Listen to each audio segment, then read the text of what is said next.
Bonjour à toutes et à tous, bienvenue à ce webinaire de lancement de notre Assemblée Générale ID4Mobility. Merci d'avoir été aussi nombreux à vous inscrire et à être présents en ce moment même. Pour ceux que je n'ai pas encore eu l'occasion de rencontrer, je suis Camille Fontaine, chargée de développement et animation au sein du pôle. J'aurai le plaisir durant cette heure d'être l'animatrice de ce webinaire. Les trois objectifs de ce webinaire sont de vous présenter à la fois le bilan de notre stratégie phase 4, les résultats et success stories de nos membres en 2022 et bien sûr les éléments de notre nouvelle stratégie pour la phase 5. Pour ce faire, ce webinaire se fera sous un format hybride, c'est-à-dire que nous allons faire plusieurs lancements vidéo pour revenir à la fois sur les chiffres clés, les actions menées ou encore les success stories racontées par nos membres. Et nous ferons des retours plateau afin d'échanger avec vous en live et je serai accompagnée à cette occasion par Vincent, Sergio, Marie-Laure, Sébastien, Véronique et Antoine. Pendant le visionnage de ces vidéos, n'hésitez pas à utiliser le chat pour poser vos questions ou demander à intervenir si vous souhaitez prendre la parole à l'issue des vidéos. Comme vous avez pu le voir dans le titre de ce webinaire, il s'agit du lancement de notre Assemblée Générale. Qui dit Assemblée Générale dit vote. Ce vote n'aura pas lieu pendant le webinaire. Les adhérents votants recevront un email cet après-midi avec l'ensemble des documents reprenant les éléments présentés durant cette heure. Donc, le process et les dates clés sont visibles à l'écran. Le lancement de la plateforme est prévu aujourd'hui. Elle restera ouverte jusqu'au 5 mai et nous annoncerons les résultats le 12 mai après le bureau exécutif. Démarrons sans plus attendre. Je laisse la parole à Vincent Chailloux, président du pôle.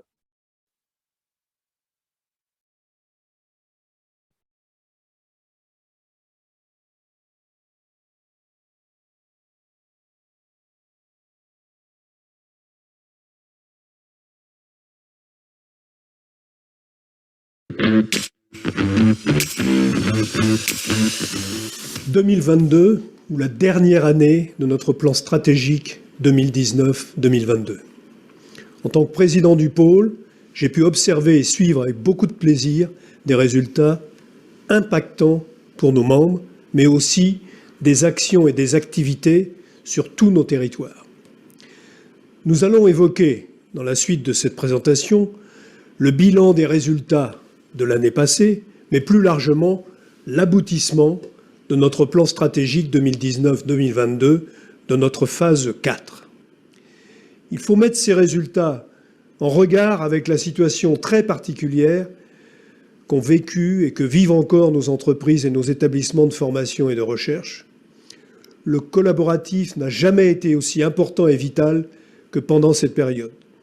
Donc, pas d'autosatisfaction démesurée, mais je suis heureux et fier que la raison d'être de notre organisation se soit pleinement exprimée durant cette période. Le contexte 2022 a aussi été à la croisée des chemins pour nos filières et nos acteurs. Nous vivons une transformation de notre économie qui est liée aux urgences environnementales et énergétiques et sociétales. Face à l'accélération des technologies et des changements d'usage dans le même temps, ce mouvement de transformation économique dans lequel le circulaire prend une place prépondérante va cimenter le collaboratif dans nos industries, nos entreprises et nos acteurs de la formation-recherche. Comment? En liant les technologies, les processus, en transformant les interactions économiques et en mettant en pratique l'ensemble de cette accélération liée aux transitions. Pour faire face à ces défis colossaux, la gouvernance du pôle, mais aussi un cercle élargi des membres, a travaillé pendant plusieurs temps forts entre la fin 2021 et novembre 2022 pour imaginer comment notre organisation pouvait continuer à se transformer. Cette transformation a été guidée par l'apport de valeur ajoutée attendu par nos membres et nos territoires, mais aussi pour être un contributeur fort et engagé aux politiques métropolitaines, régionales, nationales et européennes.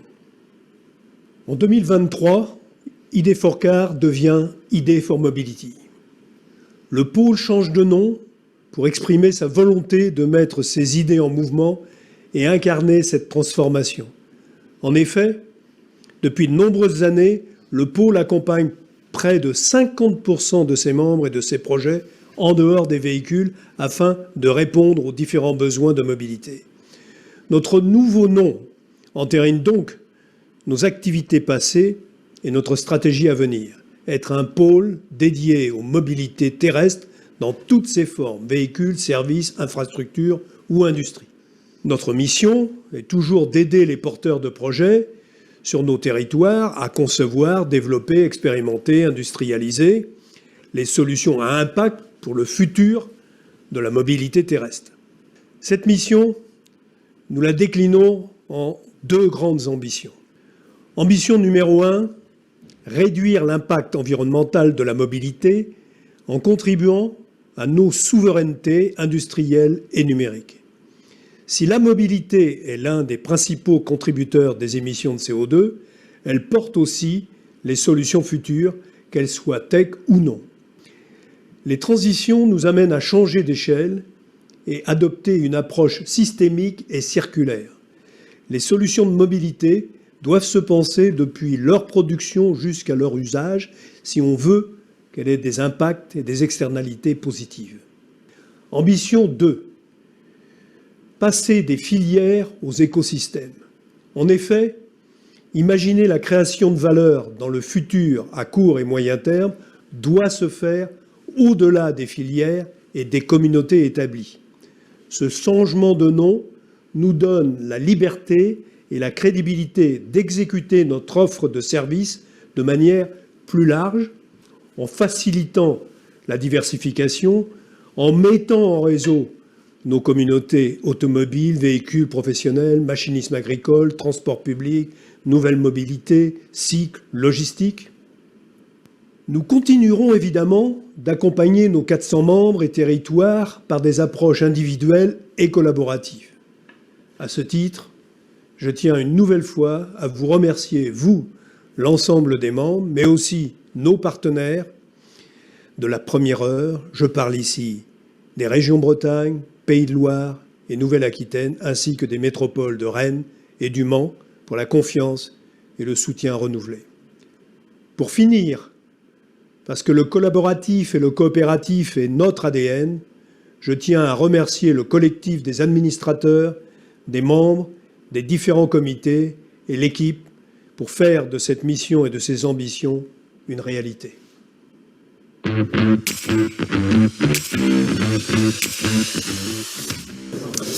En 3 mots, c'est difficile. Convivialité, efficacité, innovation, sympathie. Il y a 4 mots, mais je ne saurais que décrire ce pôle. Un collectif, un réseau et de bonne humeur. Pôle en 3 mots, c'est de la bienveillance, de la proximité et des contacts très intéressants. Le pôle en 3 mots, je dirais compétence, je dirais innovation et je dirais convivialité. Convivialité, mise en relation et très bonne organisation. Le pôle, c'est des moments de convivialité comme ce soir. Et puis ça permet de réseauter, de rencontrer des gens, d'avoir des idées de nouveaux projets et puis de partir sur de nouvelles aventures. C'est créer en fait la mobilité de demain, préparer l'avenir et l'industrie. Échange, transmission et puis partenariat. Efficacité événementielle et conviviale. Ça fait beaucoup de mots, ça. Ça fait... voilà. En 3 mots, je dirais expertise, réseau et puis convivial comme ce soir. Financement, expertise, dynamique de filière. Innovation, soutien et technologie. Alors pour moi, le pôle en 3 mots, c'est innovation, transition et territoire. Passion, compétence et local. Le pôle en 3 mots, le premier serait projet, d'accord. Le deuxième, écosystème. Et le troisième, évolution de la mobilité. Ça fait un peu plus que 3 mots. Mais c'est... Merci à Vincent et à tous les membres qui ont bien voulu jouer le jeu lors des afterworks du pôle. Je vous propose de garder vos demandes d'intervention et vos questions après l'intervention de Sergio, qui va revenir sur les points saillants liés aux 3 objectifs de ce webinaire.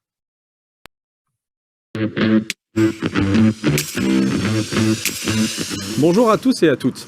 Comme l'a dit Vincent à l'instant, près de 100% de nos objectifs prévus sur les 4 dernières années ont été atteints.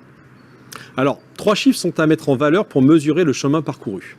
Le premier, c'est 30% de croissance sur le nombre de membres.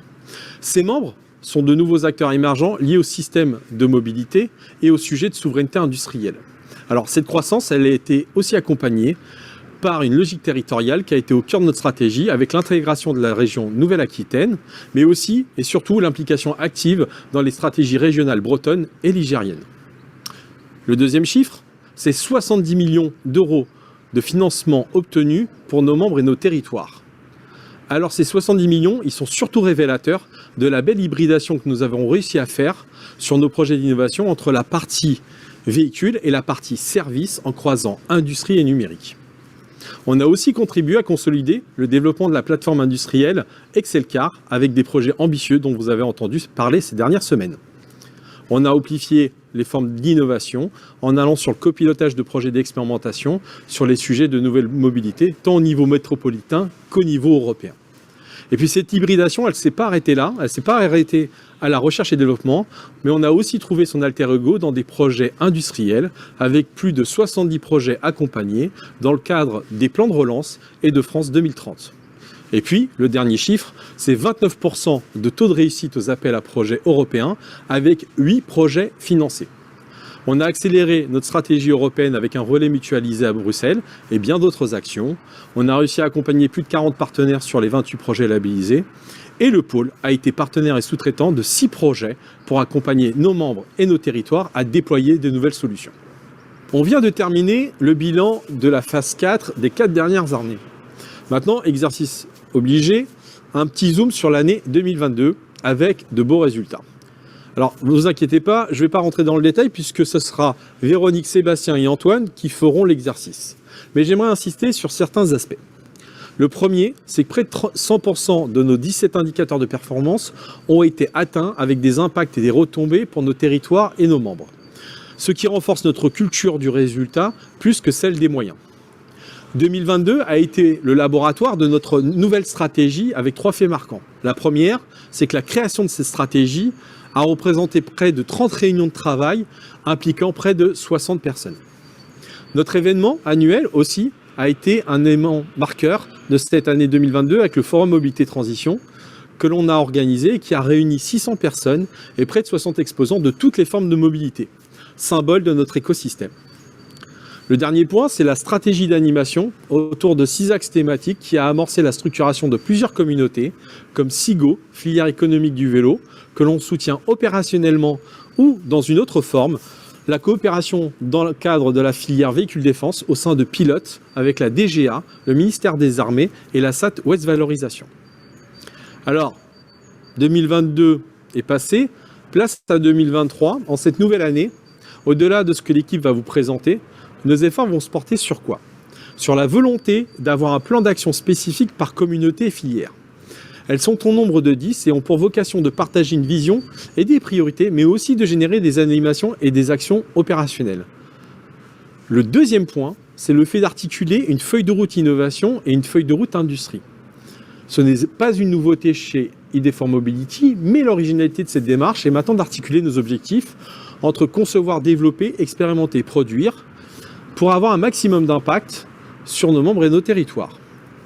Le dernier point, c'est le renforcement de notre gouvernance pour accompagner cette transformation vers un pôle de toutes les mobilités terrestres, avec l'arrivée de 4 nouveaux membres au sein du comité scientifique, mais aussi à François Lucas, qui rejoint le conseil d'administration en sa qualité de président d'Arcade Cycle et de SIGO. Pour finir, parce que toute transformation passe par les hommes et les femmes qui animent cet écosystème, j'aimerais, entre guillemets, remercier chaleureusement l'équipe pour leur implication et leur professionnalisme, et qui s'est vue elle aussi renforcée avec de nouveaux membres, à qui je souhaite la bienvenue.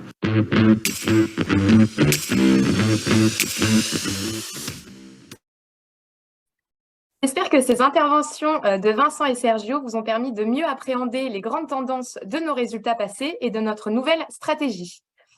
Je vois qu'il n'y a pas de questions ou de demandes d'intervention dans le chat. Encore une fois, n'hésitez pas à utiliser ce module par la suite. Après cette vision globale, on vous propose une analyse activité par activité et nous allons commencer avec Sébastien Personic, pilote de l'activité expertise et développement.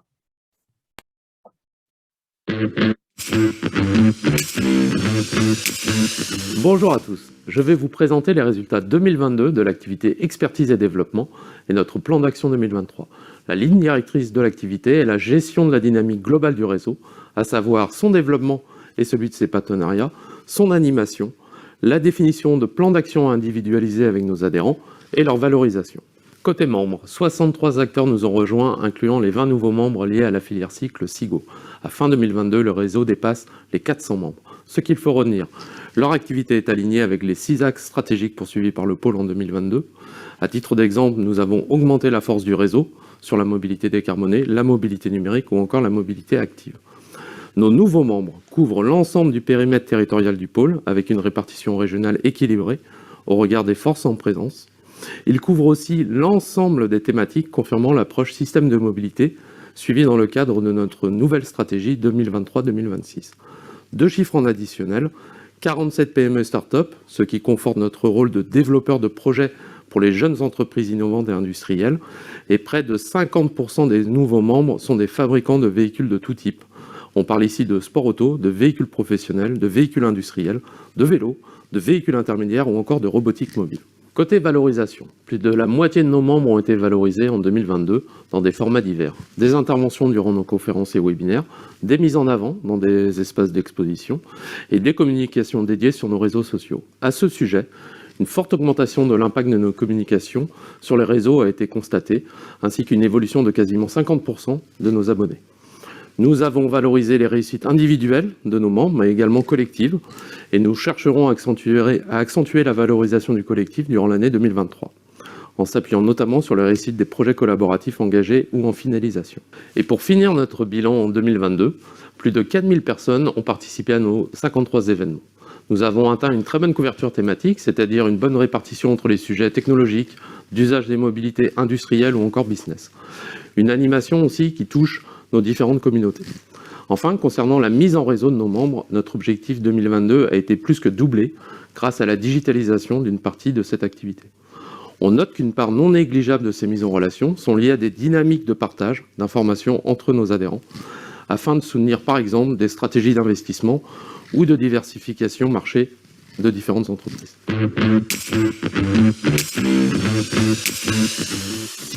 Je suis Eric Drien, je suis donc président fondateur de la société Photonines.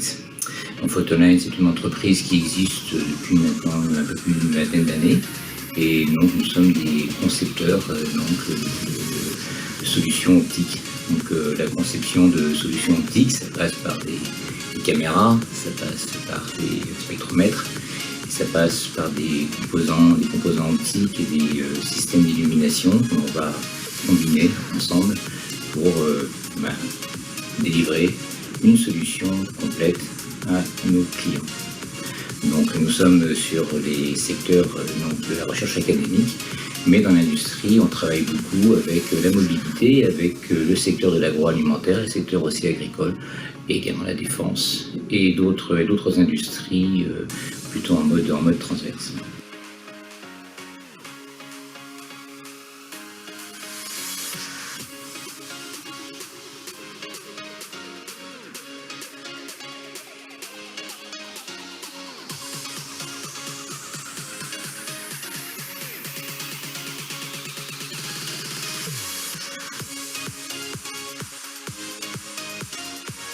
Le projet Epsolis, c'est un projet donc, que l'on a mené en consortium avec l'INRAE et puis Pichon Sanson aujourd'hui pour le développement d'un capteur optique destiné à être monté sur une épandeur agricole pour tout ce qui est mesure du fumier, donc mesure du fertilisant dans le fumier, notamment l'azote ammoniacal, l'azote total, potassium, carbone. Donc voilà, des éléments qui sont utiles à l'agriculteur pour pouvoir déterminer la quantité, faire une quantification, je dirais, de ce qu'il dépense sur le terrain agricole. Donc Epsolis, voilà, ça a été un très très beau projet qu'on a mené donc, sur 3 ans et qui a conduit donc par le biais de cette collaboration pour Photonines à développer un capteur optique complet avec donc tout le module de traitement de données donc embarqué donc dans le module. Pour INRAE de pouvoir nous aider donc, dans le développement d'un modèle spécifique donc, pour les applications liées au fumier. Et enfin pour Pichon de pouvoir disposer d'un capteur complètement intégré à leur benne d'épandage.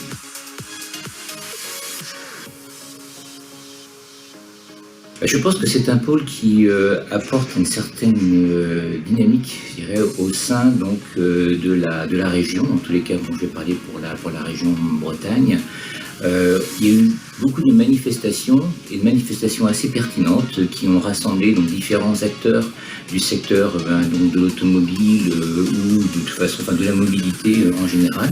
Et pour nous, ça a été vraiment des opportunités répétées pour établir des contacts, créer des liens et puis faire partie aujourd'hui d'un réseau qui nous est utile pour construire nos projets de demain. Donc effectivement, merci à Idéfor Mobilité.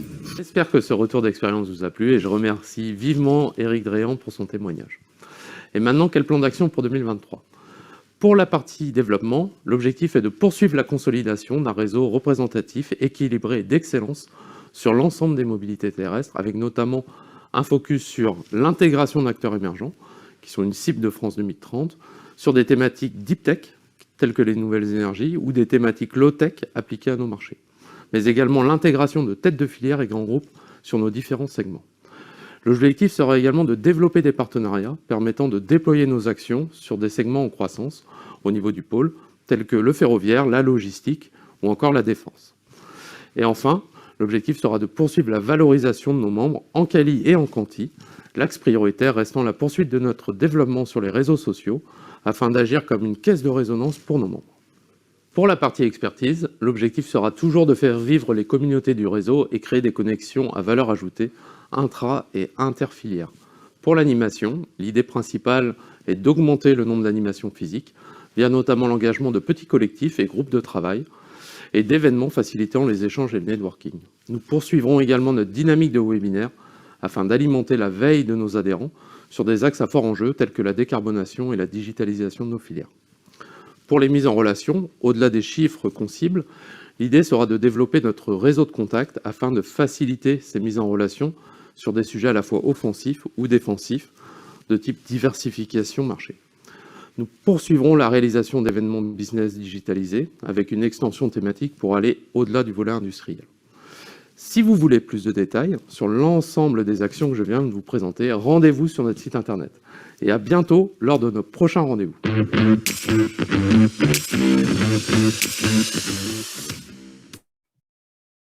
Merci beaucoup Sébastien. Comme vous avez pu le constater, la dynamique animation et mise en valeur est un point important de notre stratégie et j'aurai grand plaisir à travailler sur ce sujet tout au long de l'année. Petit tour par le chat, je ne vois toujours pas de demandes ou de questions. N'hésitez vraiment pas à vous en servir, il est fait pour ça. Nous allons ensuite passer à Véronique Rottier, qui est donc la pilote d'activité Innovation et Europe.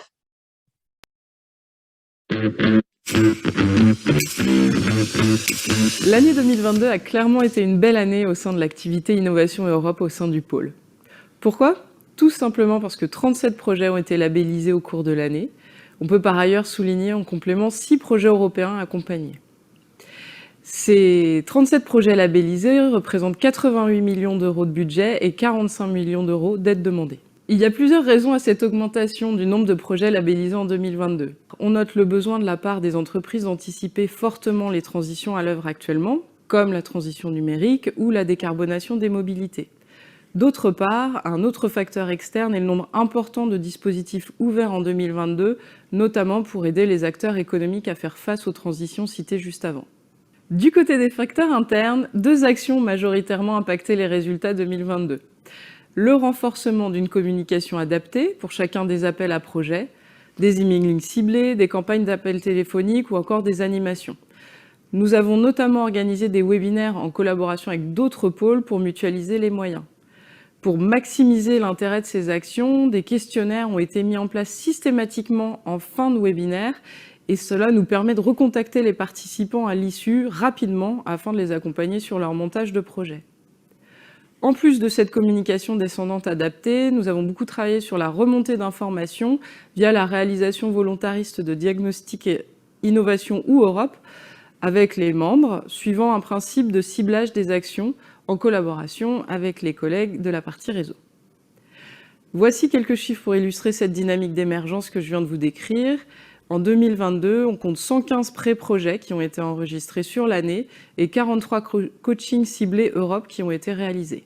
On note que les 37 projets labellisés correspondent à 23 dispositifs différents. On constate donc que le pôle continue à alimenter et à guider ses membres dans les différents appels à projets. Le deuxième prisme est la thématique couverte par ces projets.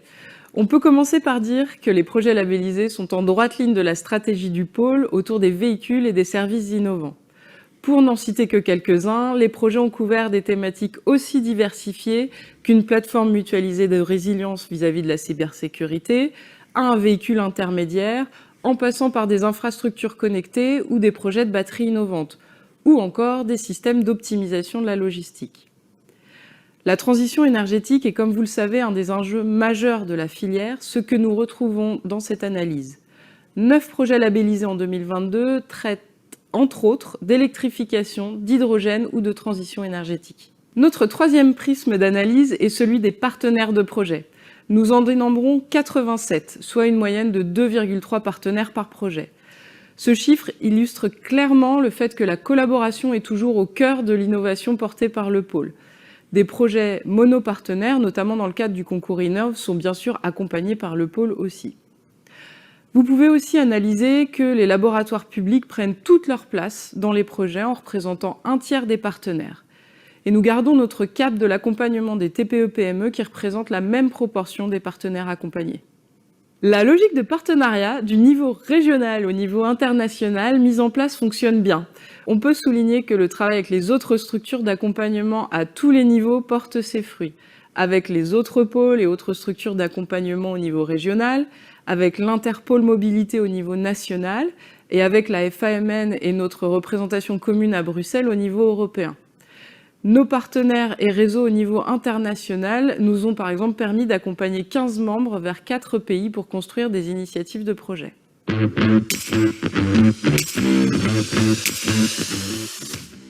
Je suis Yannick Guillemard, ingénieur projet chez Kereval depuis un peu plus de 10 ans.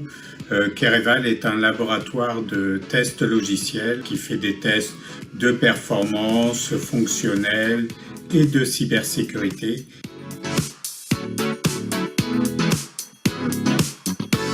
Au fait qu'il y ait de plus en plus de problèmes de sécurité dans les modules. Les modules sont de plus en plus connectés à Internet et comme je dis toujours, quand il y a une porte de sortie, il y a une porte d'entrée. Le problème, est-ce que la porte d'entrée est fermée correctement à clé ou pas?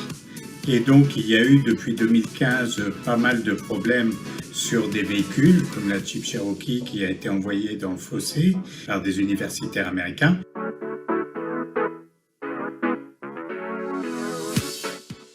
Et donc l'idée de Kerseveco était de créer une plateforme de tests de cybersécurité mais automatisée parce que les tests de cybersécurité existaient déjà mais n'étaient pas automatisés et donc prenaient beaucoup de temps.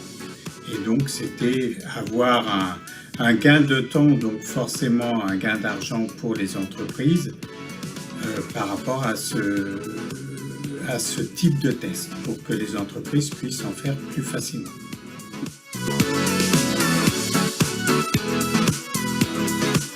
Alors il a duré 30 mois au lieu des 24 mois d'origine et fini depuis juin 2022.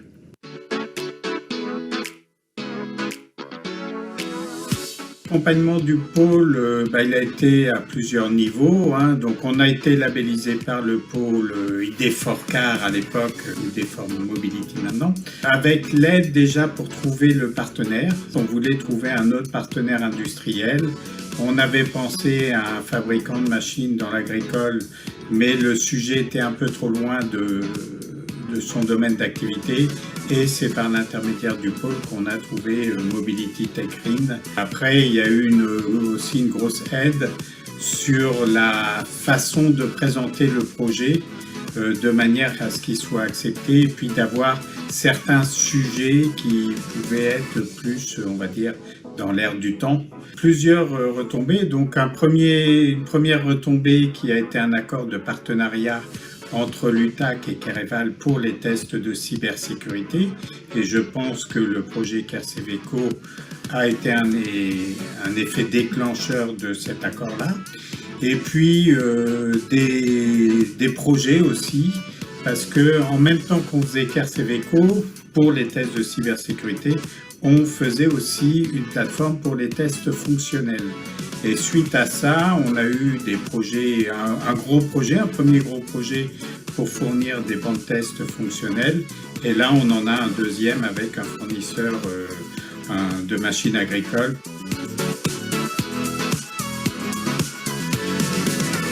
Pour 2023, nous avons 2 objectifs clairs en termes d'indicateurs. 30 projets d'innovation sur des thématiques à fort potentiel issus de notre feuille de route innovation, comme par exemple les matériaux, l'assemblage et la recyclabilité pour les nouveaux véhicules, ou encore les infrastructures énergétiques pour les nouvelles infrastructures. 5 projets UE pour accélérer le développement des solutions technologiques ou l'expérimentation des systèmes de mobilité, comme par exemple dans les domaines suivants, cybersécurité et mobilité, outils innovants de gestion de trafic, décarbonation du transport de marchandises. Pour atteindre ces objectifs, notre plan d'action est déjà en place. Il est en continuité des actions déjà engagées en 2022, tout en y intégrant des améliorations que nous avons pu tirer de l'analyse de la phase 4. Nous pouvons par exemple citer quelques-unes des actions mises en place, début 2023. Premièrement, le renforcement de la partie émergence de projet, avec d'une part la mise en place de groupes d'émergence projet comme ceux lancés sur l'hydrogène en janvier, d'autre part le renforcement de la mise en place de diagnostics. Deuxièmement, nous avons renforcé notre processus de labellisation pour le rendre plus robuste. Troisièmement, nous avons systématisé le suivi des projets en cours de réalisation, et ce jusqu'à leur achèvement. D'autres actions déjà engagées en 2022 vont pouvoir prendre plus d'ampleur grâce au renforcement de l'équipe décrit par Sergio, et ce renforcement va nous permettre plus de proximité avec les membres, et notamment pour les suivis de projets. Vous avez par exemple pu voir de plus en plus d'articles de suivi de projet, comme pour le lancement du projet Barco récemment. Plus de proximité avec les financeurs pour continuer à améliorer notre pertinence dans les montages de projets et apporter aux membres l'information sur les appels à projets la plus précise possible. Plus de communication ciblée et qualifiée vers les membres sur les appels à projets, mais aussi sur des éléments de veille par exemple. On peut citer l'action conjointe faite sur l'appel à projet soutien au projet d'investissement pour produire en France les véhicules de demain, ou encore la restitution que nous sommes en train de préparer des conférences RTR, Road Transport Research. J'en profite d'ailleurs pour préciser que cette information que nous vous fournissons sera d'autant plus précise et qualifiée que vous, les membres, nous remontez vos sujets d'intérêt. En dernier lieu, ce renfort va nous permettre plus de réseautage européen pour maintenir et amplifier notre présence sur les appels au niveau européen. En conclusion, et pour continuer cette année 2023 qui a très bien démarré, surtout n'hésitez pas à nous contacter pour tout projet, toute idée de projet que vous pourriez avoir. Nous sommes 4, Éléonore, Pierre, Lucie et moi, pour vous accompagner dans vos différents projets tout au long de l'année.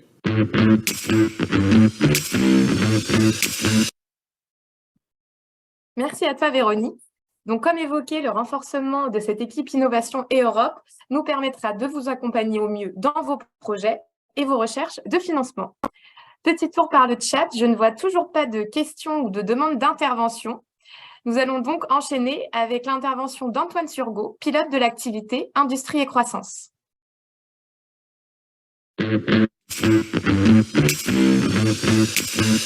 Bonjour à toutes et à toutes. Si je vous donne un chiffre, 200, vous pensez à quoi? Eh bien 200, c'est le nombre de projets d'industrialisation qu'on a accompagnés depuis la création de l'activité il y a 5 ans. Et pour ça, il est important de nous rappeler que l'activité tourne autour de 3 axes. Le premier, c'est accompagner nos membres dans la transformation technologique et organisationnelle de leurs usines pour avoir un impact sur des enjeux durables. Le deuxième, c'est d'assurer en parallèle la montée en compétence des équipes dans les usines autour de ces sujets pour les rendre tangibles. Et enfin, parce que innover et industrialiser doivent s'accompagner d'une dynamique business, notre ambition, elle est de maximiser le sourcing entre membres du territoire et d'identifier de nouveaux marchés dans une logique à la fois de localisation et de relocalisation. Concernant le premier axe, justement, si on regarde côté industrie, on a poursuivi notre évolution pour atteindre en 2022 52 transformations individuelles. Les 3 thématiques qui ressortent principalement, c'est l'organisation de vos ateliers et de votre mode de management, la digitalisation de vos process et la diversification de vos activités hors et dans la filière auto. Si on regarde côté technologie, principalement, cette année, on a accompagné des projets autour de la green tech et de l'intelligence artificielle. Mais pour atteindre ce score, on s'est aussi beaucoup appuyé sur les dispositifs financiers, aussi bien régionaux que nationaux. Et on peut mettre en avant, finalement ici, 2 axes. Le premier, c'est qu'on a été les premiers contributeurs sur le plan national sur les projets de diversification et de performance opérationnelle.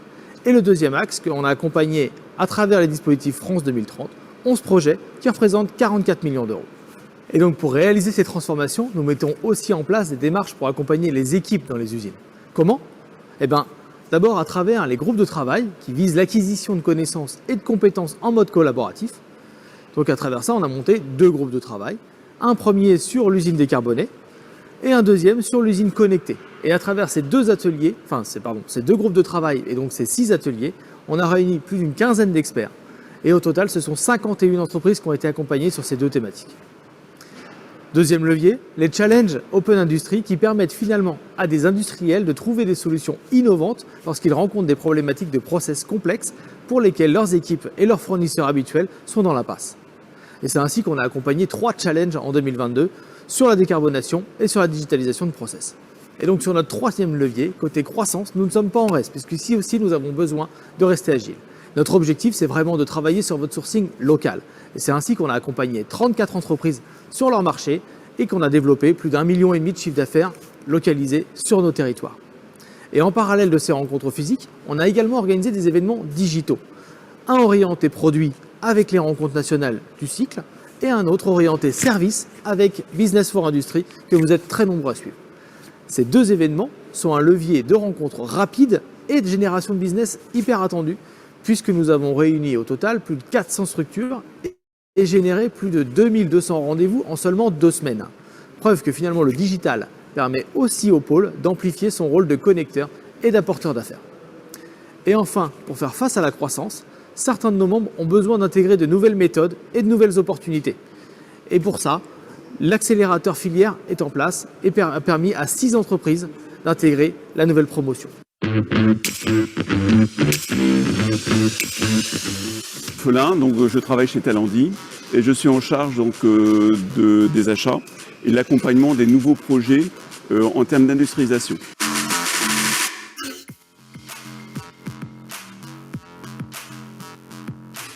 DFO Mobility nous a accompagnés pour redéfinir notre roadmap industriel, pour établir les différents séquencements de la vie d'un projet, que ce soit sur les parties recherche de financement, les parties recherche de personnel, les parties plutôt liées à l'organisation et la coordination des différents acteurs, et ce sur nombre de projets. Nous avions 4 projets que nous avons traités ensemble sur la période.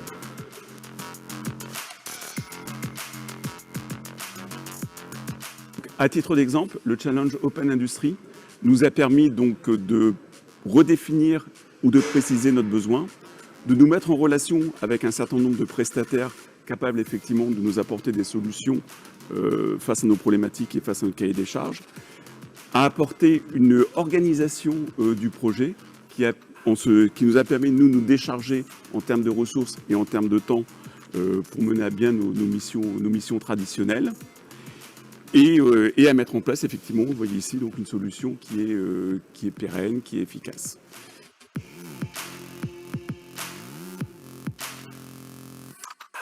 Parmi les autres services que propose ID4Mobility, il y a les salons virtuels Business for Industry qui nous permettent de solliciter des acteurs régionaux sur des problématiques qu'on adresse à l'instant T ou qu'on pourrait adresser éventuellement plus tard, de rester en veille sur des solutions qui peuvent être liées à l'ergonomie, qui peuvent être liées à l'accompagnement de personnes ou toute autre problématique que nous rencontrons.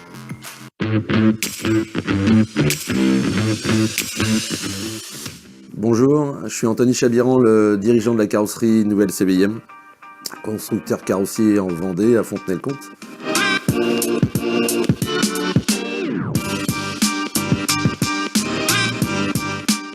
Alors, initialement, on ne savait pas trop où on mettait les pieds avec ID4 Mobility. On voyait ça sur les réseaux sociaux, des partenaires aussi en local qui étaient membres. Donc, on s'est interrogé.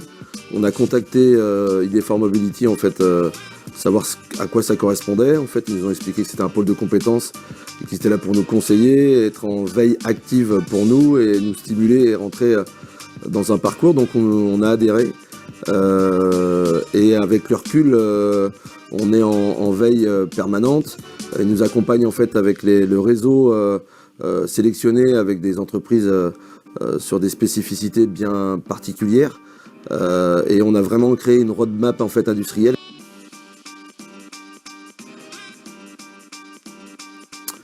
Donc pour citer quelques actions engagées avec ou via ID4 Mobility, nous avons engagé la digitalisation en fait de nos process avec la refonte de notre ERP, la solution d'ordonnancement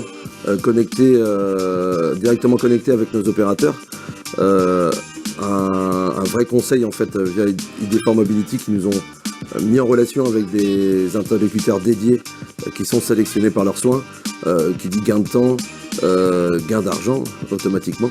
Par la suite, via notre croissance plutôt forte, en moins de 6 ans, nous sommes passés de 5 personnes à maintenant 70.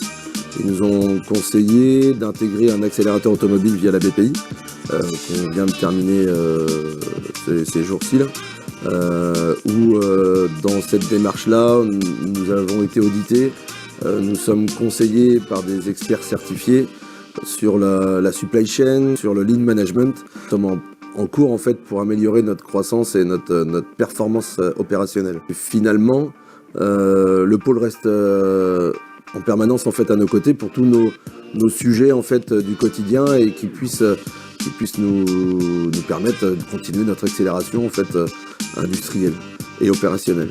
J'espère que ces témoignages vous ont plu et qu'ils ont pu vous permettre de toucher du doigt les résultats évoqués précédemment. Maintenant, passons à 2023. Comme évoqué par Vincent et Sergio, notre plan d'action va s'articuler avec notre nouvelle feuille de route industrie et ce à travers 5 axes. Le premier, l'industrie durable et circulaire, pour réorienter l'appareil productif des industriels pour produire de façon sobre et locale. Le deuxième sera l'industrie diversifiée, pour être en capacité de se positionner sur de nouveaux marchés dans et hors filière. L'industrie compétitive, elle, sera là pour moderniser les sites industriels pour qu'ils restent dans la course internationale. L'industrie flexible, pour produire de façon agile et en réponse aux nouveaux besoins des clients et à leur changement de comportement. Et enfin l'industrie humaine, pour renforcer l'attractivité de l'entreprise en réduisant la pénibilité des opérations. Concrètement, les actions 2023 seront dans la continuité de celles de 2022 pour les transformations industrielles et les challenges Open Industry. En revanche, nous allons ajouter 2 nouveaux dispositifs. Les Tech Shop for Industry, qui sont des sortes de showrooms privés sur les technologies ciblées par rapport à des besoins identifiés d'industriels, et des groupes de travail expertise. 2 Tech Shops sont déjà au programme, un en mai et en juin, sur la décarbonation et sur l'ergonomie. Alors n'hésitez pas à vous inscrire rapidement parce que le nombre de places sera limité. Côté croissance, cette année, 2 nouveaux business force sont prévus, en juin et en décembre, sur les thématiques de l'électrification et de l'industrie. Et enfin, pour finir, nous allons vous proposer un programme d'accélération nommé BIFAB, dédié au sujet industriel. Mais vous en saurez plus très prochainement. Alors d'ici là, surveillez vos boîtes mail et suivez-nous sur les réseaux sociaux. À bientôt.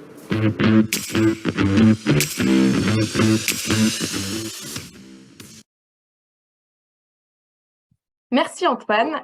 Décarbonation, diversification ou encore digitalisation, autant de sujets que nous continuerons à traiter avec vous, sans oublier bien évidemment la montée en compétences de vos équipes. Dernier petit tour sur le chat, il n'y a toujours pas de demande d'intervention ou de questions.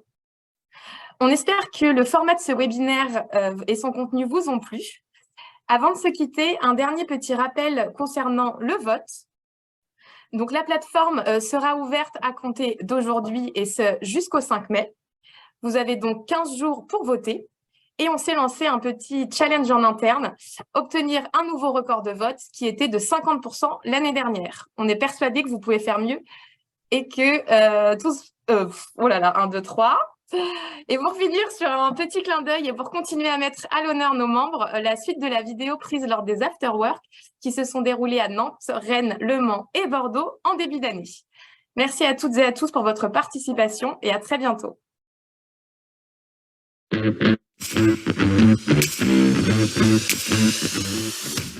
En 3 mots, réactivité, compétences, service.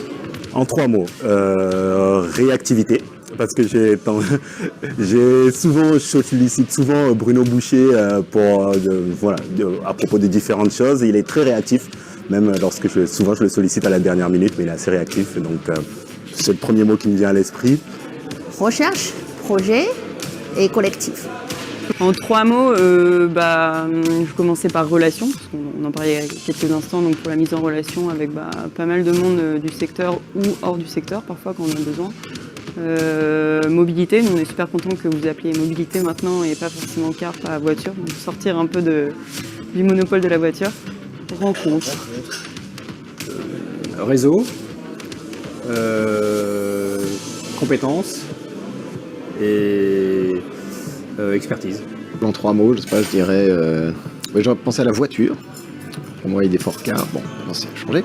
La voiture, projet, les projets collaboratifs et l'Ouest, oui, façade Ouest. De mettre en relation des entreprises de toute taille et de les aider à développer leurs projets. Remonter un peu d'innovation, d'industrialisation autour du vélo, parce que c'est bien de participer à la révolution des mobilités, mais il faut aussi participer à la réindustrialisation du territoire. C'est ça l'objet, le but. Pour nous aider, pour nous financer, nous accompagner. 3 mots. Expertise, accompagnement et mobilité.